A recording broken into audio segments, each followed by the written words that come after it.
And to say backdoor, I heard someone has sneakily been installing backdoors in open source implementations of Pohlig-Hellman.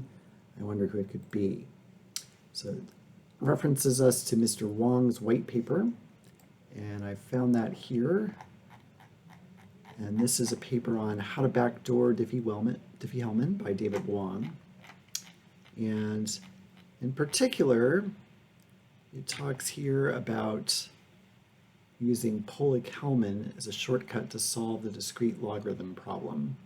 And if you can find the value of the secret key modulo of the divisors, use the Chinese remainder theorem, you can then reassemble it. So looking at that, what we can do is let's just start with the code. And you'll see in the code we have the same smooth primes going on. But instead of raising the flag to the power of 3, we raise 3 to the power of the flag. So we have a discrete logarithm problem instead of an RSA problem. And we get n and c. So if we look through this paper, right, so they talk about this composite modulus with a smooth order and using Pohlig-Hellman. So Pohlig-Hellman is built into sagemath, and we can use the pollard rho -1, which is what we used in very smooth. Now rather than using the code I got from Stack Overflow, I'm going to use this primefac package that you can find on the internet.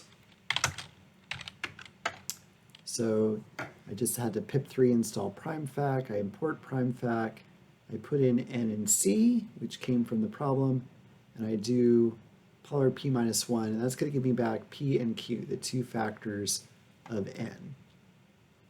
Now from that, I want to solve the discrete math problem using Pohlig-Hellman.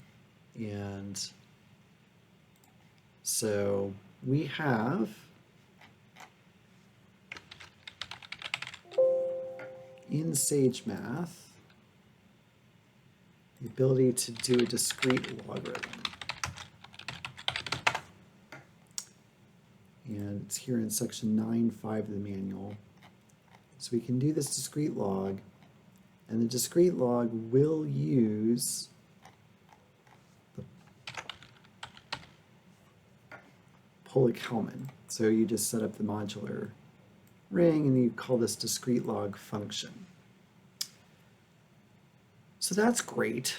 It turns out getting Sage installed on your computer can be somewhat tedious and painful. So here's the code I wanted to do. I have my P, I have my Q, which I got from here. I have C. I set up the mod, I do the discrete log, and I print it out. I'm going to do the mod in both 3 of the P and 3 of the Q. Those are the two factors of n. So I have done it here at sagemath.org. So at sagemath.org, I put in that code, and it's printed out these two answers for me. I can then go to a hex to ASCII converter, and it's going to give me back the flag. I can stick that flag over here, and there we go. And I'll go ahead and put this code in the comment for the video.